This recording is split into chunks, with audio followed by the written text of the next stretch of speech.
weeks we've been hitting Iran's military capabilities at a level that few people have ever seen before. People never knew there was such a capability. We have the strongest military anywhere in the world by far.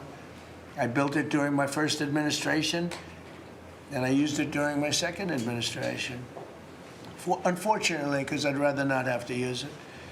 But it's a display of force and precision and skill like nothing the world has really witnessed, although you get a pretty good witnessing of it in Venezuela also.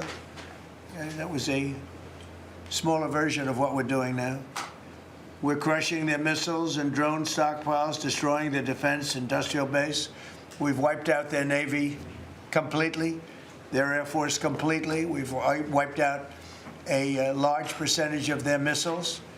And the missile launchers, without the launchers, the missiles don't do any good. And we've knocked out probably close to 90% of the launchers, probably more than 90% of the missiles themselves. Between some they fired and more than they fired, we knocked out. We've also destroyed a lot of the factories. We're continuing to do that, but a lot of the factories where they manufacture the drones and the missiles. The drones, too, are way down, but the reason they're down is they go one way and they don't come back, because for the most part we're shooting them down. But we also are able to, we've really done tremendous damage to the places where they make them. And just so we set the record straight, because I've been watching the Wall Street Journal's fake news and all these stories that get printed like, oh, I want to make a deal. They are begging to make a deal, not me. They're begging to make a deal. And anybody that saw what was happening over there would understand why they want to make a deal. But they say, oh, we're not talking to them. Anybody would know they're talking. And only a total fool. And they're not fools. They're very smart, actually, in a certain way. And they're great negotiators. I say they're lousy fighters, but they're great negotiators. They are begging to work out a deal. I don't know if we'll be able to do that. I don't know if we're willing to do that. They should have done that 4 weeks ago. They should have done it 2 years ago. Or they should have done it when we first came into office, because 2 years ago they had free reign under Biden. Sleepy Joe, worst president in the history of our country. What he allowed to happen to our country at the borders, and even with a thing like this. But not just him. Every president for 47 years, every president should have done this. They should have done it a long time ago, because you cannot give lunatics a nuclear weapon, and they would have had a big one. It stopped, really, when we did the B-2, but even before that, the Barack Hussein Obama, what he did where he gave them the Iran nuclear deal, gave them free will toward a nuclear weapon. Basically, he chose Iran over Israel and others that didn't want him to do it.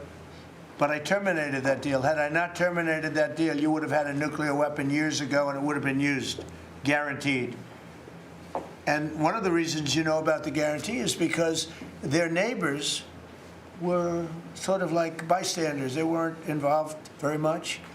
They didn't choose heavy sides. They didn't want to, because people were concerned with Iran. There was a big black cloud over the Middle East.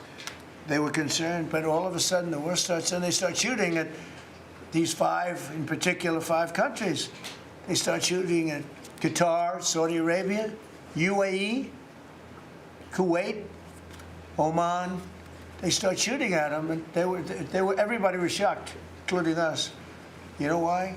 Because they're sick, and they had a plan to take over the Middle East. And some of those missiles that were shot at them were locked long before we even started this process. They were locked and loaded and aimed at those countries. They wanted to take over the Middle East, but we happened to come along, so it wasn't so easy.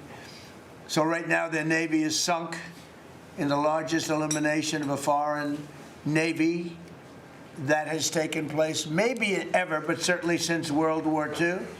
Their Air Force is gone. Their anti-aircraft and communications capabilities are totally dismantled. And one of the problems they do have when they deal with us is we deal with people, and the people aren't able to communicate with anybody else. So, you know, because all of their leadership has been gone.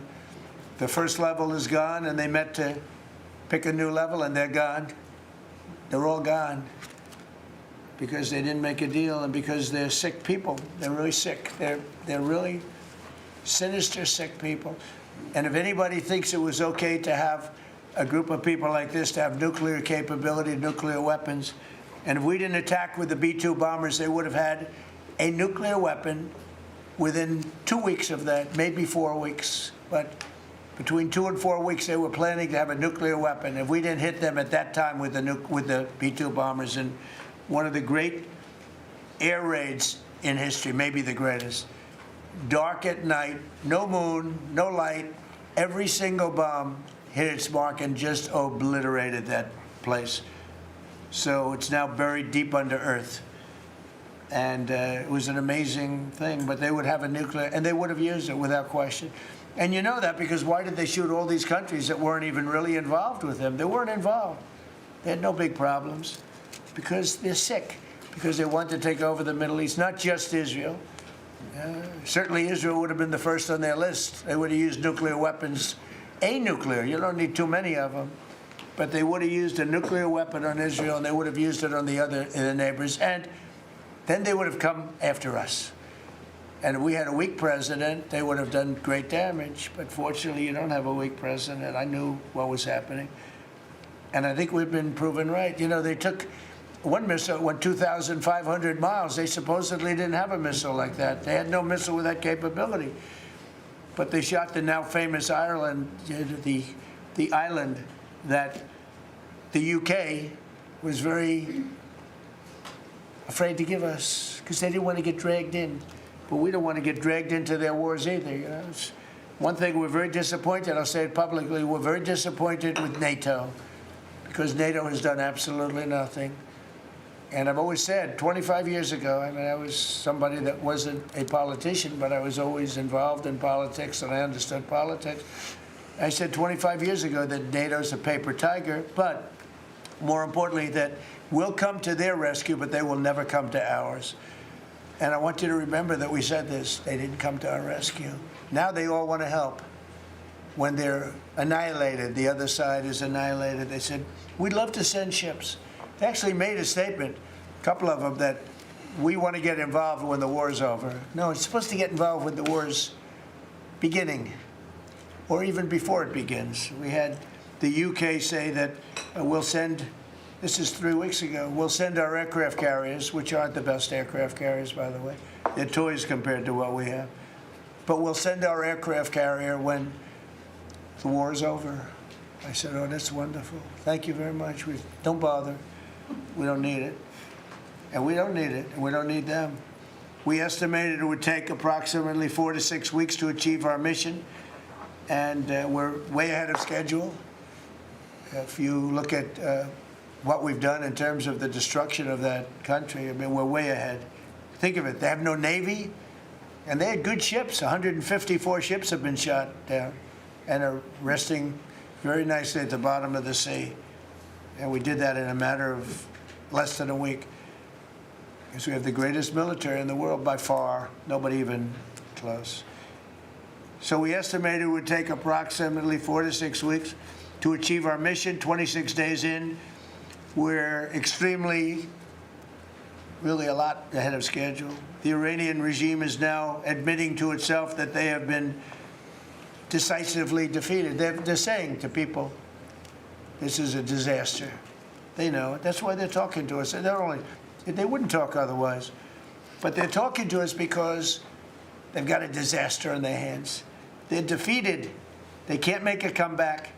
We're free to roam over their cities and towns and destroy all of their crazy nuclear weapons and missiles and drones that they're building. Oh, we're doing that. They now have a chance to make a deal, but that's up to them. And they'll tell you, we're not negotiating. We will not negotiate. Of course they're negotiating. They've been obliterated. Who wouldn't negotiate? They are begging to make a deal. We'll see if we can make the right deal. And if they make the right deal, then the strait will open up. Hormuz Strait will open up. And even now, we don't know if there are any mines. You know, they have 22 they call mine droppers. Think of it. Who would have 22 mine droppers? There's a boat that drops mines. Who has 22 mine droppers? except for people with very evil intention. So every one of those mine droppers has been struck with the same weapon we used to stop drugs from coming into the United States of America. When we hit those boats, it's the exact same weapon, extremely effective. We have unlimited supplies and extremely effective.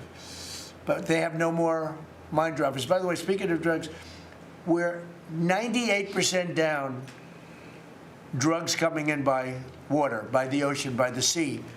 98%. And we're trying to find out who are the 2% because we think they're the bravest men anywhere in the world. Maybe women. But whoever's on those boats is very brave or doesn't watch television. But where drugs coming in by sea, coming in by water, are 98% down. And now we'll stop the drugs coming in by land. The land is the easy one. You had to stop the water. A lot of it came in through the water. Now it's all pinched. And these people are trying to come in by land. And we will, that's it, that's the easy one. But we had to take care of the water first. Nobody's coming in. Virtually nothing is coming in anymore.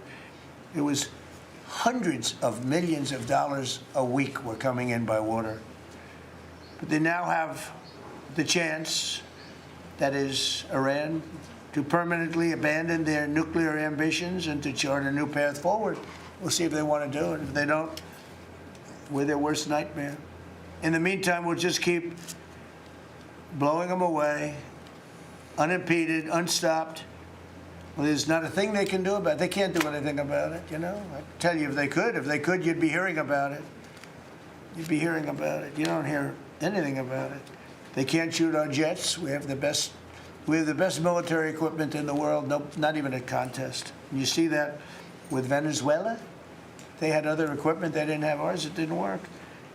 Didn't work. Think of it. We did the situation in Venezuela. It was a great military operation, getting a very, very dangerous man who's killed a lot of people, forced people into our country. Incredible. He emptied his prisons in Venezuela, emptied his prisons into our country, and I hope that charge will be brought at some point, because that was a big charge that hasn't been brought yet.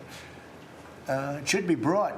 He emptied his prisons into our country and was a major purveyor of drugs coming into our country. All right. You've been listening to, sorry, Kelly, it's your read. No, go for it. Go for it. You're on it. To President Trump, who's been giving an update on the progress with the war in Iran. The president has continued to double down on his assertion that Iran is, quote, begging to make a deal. He says the operation is ahead of schedule. He says that they have bombed, which is accurate from what we've seen. The bombing of Iran's military capabilities, its ballistic missile capabilities, its Navy have all been incredibly successful as far as the Israeli and American strikes are concerned. And the question, of course, is when will there be a resolution to this? It does appear the president wants an end to the conflict, but the Iranians so far are not coming to bear. Yeah, and I juxtapose that with our conversation earlier with Lieutenant General H.R. McMaster, and he admitted, you know, that there needs to be a better communication strategy here, because it is true, all the things that he said, you know, they've obliterated a lot of their defense systems, but that messaging and saying, hey, you know, we're going to be wrapping it up soon, we want to wrap it up, if it were to go on longer, that is going to be tough for the American people, I think, to wrap their minds around. The president also taking aim at NATO, saying that this was a test for NATO and that he is going to remember this, I guess, the inaction of NATO over this conflict. Months from now, he said, remember my statement. All right, that does it for us, folks, but stay right where you are. Mugo Diwe is live from San Francisco right now with our top stories. Mugo. Thanks, guys. Enjoy the rest of your day. And welcome in to our viewers. The Senate is expected to vote this afternoon on advancing the original funding measure for the Department of Homeland Security. This as TSA struggles to keep up during the partial government shutdown. Some airports are seeing hours-long wait times. And former Venezuelan President Nicolas Maduro returns to a New York City courthouse on drug trafficking and narco-terrorism charges. What to expect in the court proceedings today and how the defense is trying to get the charges dropped. But we begin this hour at the White House, where President Trump is holding a cabinet meeting, the first one since the war with Iran started. The president's latest warning to Iran: accept defeat or, quote, before it's too late. President Trump posted on social media saying Iran is begging the U.S. to make a deal, but that's despite Iran insisting it's not currently negotiating with the United States. Here's the president from just moments ago. They are begging to make a deal, not me. They're begging to make a deal. And anybody that saw what was happening over there would understand why they want to make a deal. But they say, oh, we're not talking to them. Anybody would know that. And only a total fool. And they're not fools. They're very smart, actually, in a certain way. Let's get to CBS News White House reporter Olivia Rinaldi, who is live in Washington for us today. Good to see you, Olivia. So what more are we hearing from the president? Well, Mugo, it's great to see you. This is just the latest threat that President Trump is issuing to the Iranian people, saying now is the time to make a deal, framing this in the sense that time is running short, time is of the essence here for the Iranian people to make some sort of negotiation, some sort of deal with the U.S. government as this war drags on. President Trump just moments ago said he's giving Iran the chance to abandon their pursuit of a nuclear weapon, and if they don't, he says it will be their worst nightmare. Now, there's a lot of discussion about the negotiations ongoing with Iran currently. The president says they are having those negotiations, those are happening, but we know they're happening through intermediaries. They're not happening directly with Iran's counterpart. They're going largely through Pakistan, who is having these third-party negotiations, indirect talks with the U.S. government. President Trump has said that Vice President Vance, Secretary Rubio, and Special Envoy Steve Witkoff, along with the president's son-in-law, Jared Kushner, are among those who are doing the negotiations with Iran. And you can see there Secretary Rubio and Secretary Hegseth flanking the president today, of course, as Iran is top of mind. The president also repeated that he believes they are ahead of schedule, way ahead of schedule is what he said. They estimated 4 to 6 weeks to achieve their mission. The president also said, boasting really, that the U.S. Army, military, and Air Force and Navy are free to roam over their cities and towns and destroy their weapons, adding again, it is their chance to make a deal. The president also imploring them to reopen the Strait of Hormuz. He's saying earlier in this meeting, we don't know if there are mine droppers throughout the strait, and that's really what is holding up some of that shipping traffic. There are the potential mines that are in the strait, also those small Iranian boats that could attack ships that are trying to transit through the Strait of Hormuz. But largely the conversation that the president opened up with in this cabinet meeting was about Iran. He also touched on the economy, not mentioning gas prices to my knowledge from what I heard, but talking about record high tax refunds as we are within tax season right now, and Americans are getting their refunds. But now it looks like they're doing table talk, and it looks like Steve Witkoff is speaking, who of course is tasked with having these negotiations with a variety of countries around the world, including Ukraine and the Iranian intermediaries. Olivia, I also want to ask you about the current ongoing DHS shutdown. What is the White House saying about that? Well, White House advisors that I talk to and sources I speak to tell me they are eager to make a deal. They don't like seeing what's going on at these airports with these record long lines that TSA is having because they have been missing paychecks. Also a reminder, they're going to miss another paycheck tomorrow. And the TSA chief was on Capitol Hill earlier this week, who said it's about $1 billion in pay that those officers have missed so far. But still, they're largely leaving the negotiations up to Capitol Hill and senators to make some sort of deal. We know there were backdoor conversations happening yesterday between the GOP. We know the White House has been expressing their point of view that they feel that some type of deal should be made. But still, Senate Democrats are holding firm on wanting more reforms for ICE and other agencies like HSI before they agree to any sort of deal. And this is, of course, coming as we're heading into peak spring break travel season, with Easter weekend being next weekend. So these lines are really only going to get longer and more painful for the American flying public. Yesterday, President Trump did say, though, in his speech to the NRCC fundraising dinner, that he does believe Democrats are not willing to vote for this funding because they want the focus of the news to be on these long lines at the airports and not the success of Operation Epic Fury in Iran. So it is interesting that he is linking those two together, saying there's such success in Iran that Democrats don't want to focus on that and instead want to focus on the shutdown and long lines at the airport. Which is an interesting thing for him to, link those two together.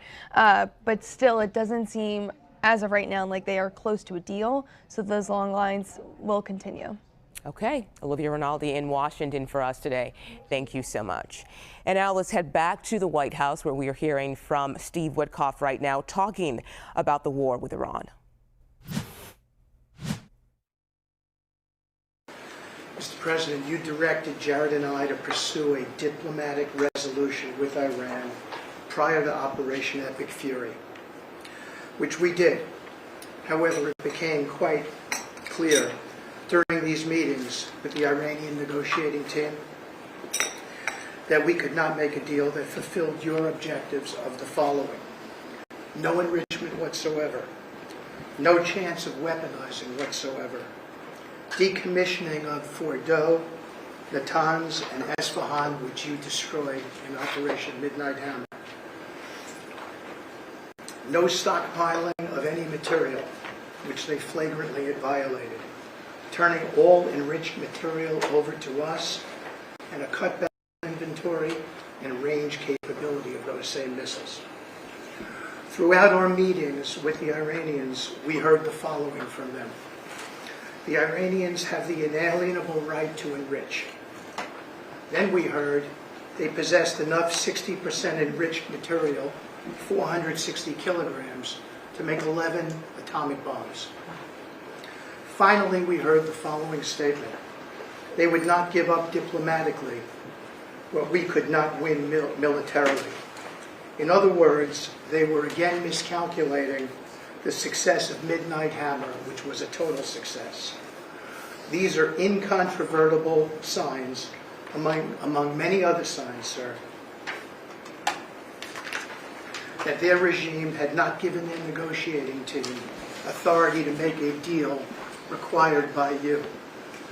We conferred with you and all the other members of your foreign policy team, Susie Wiles, Pete Hegseth, the chairman, Marco Rubio, J.D., Scott Bessent, Chris Wright, John Radcliffe, throughout all of these negotiations, and we were repeatedly rebuffed on everything we asked for. I have no doubt that we exhausted all efforts on behalf of a peaceful resolution, as you directed. Jared and I both agreed that the Iranians were there to buy time until a weaker president arrived. This was a flawed strategy, as your clear direction was to never allow Iran to obtain a nuclear weapon today or any time in the future. Against that backdrop and our compelling military successes in Epic Fury, we have had multiple reach-outs from the region and others who want to play a role in ending this conflict peacefully. I can report to you today that we have, along with your foreign policy team, presented a 15-point action list that forms the framework for a peace deal. This has been circulated through the Pakistani government, acting as the mediator. And this has resulted in strong and positive messaging in talks, as you just indicated to the press. But these are sensitive diplomatic discussions, and you have directed us to maintain confidentiality on the specific terms and not negotiate through the news media as others do. I can say this: we will see where things lead, and if we can convince Iran that this is the inflection point with no good alternatives for them, other than more death and destruction.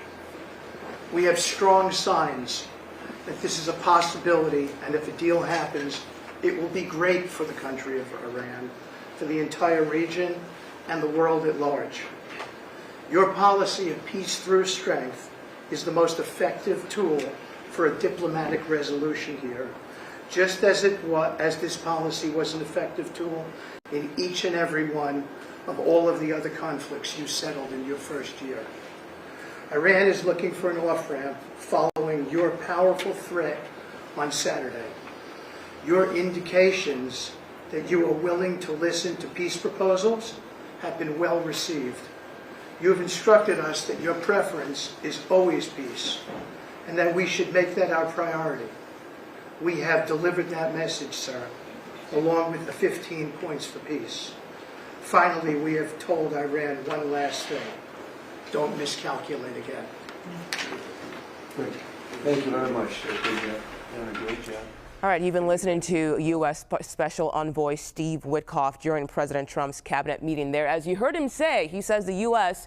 is negotiating with Iran on finding an ending to this ongoing war. We'll, of course, continue to monitor this cabinet meeting for you and bring you updates as we get them. We're going to move on now because still no movement on Capitol Hill for a deal to fund DHS. And the longer the stalemate, the worse these lines could get at airports across the country. The Senate's latest test vote failed yesterday. Majority Leader John Thune calls Democrats' latest offer not close to being real. Democrats call their offer a reasonable, good faith proposal. CBS News congressional reporter Torian Small is live on Capitol Hill for us today. Torian, can you break down the details of this latest offer? Yeah, so we know from Democrats, one of the biggest sticking points with this Republican offer is the fact that they want to still partially fund immigration customs enforcement. That's through the investigations arm of its operational services. That's just not an option for Democrats who have been long campaigning for reforms to be included for any more money to go to that agency. Republicans said the counteroffer that they received is pretty much enough